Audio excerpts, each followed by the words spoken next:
আহা!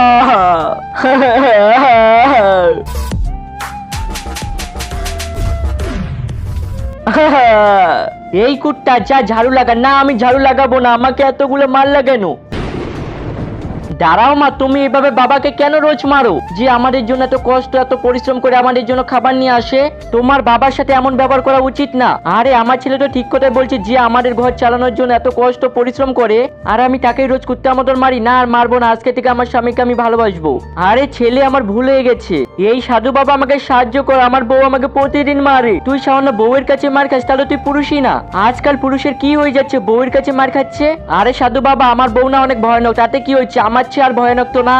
এখন আমি তোর রূপ নিয়ে তোর বউকে এতটাই বিরক্ত করব যে তোর বউ তোকে মারবে না, সারা জীবন তোর সামনে চোখ উঠিয়ে কথা বলতে পারবে না।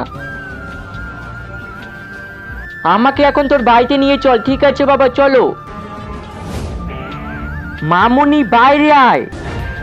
আরে আমার স্বামী চলেছে। স্বামী তুমি রাগ করো না, আমার ভুল বুঝতে পেরে গেছি, আমাকে ক্ষমা করে দাও প্লিজ। আমি তোমাকে আর কোনোদিন মারবো না, আজকে থেকে তোমাকে আমি অনেক ভালোবাসবো। চলো না বাবু, ঘরে প্রেম করি। ঠিক আছে চলো।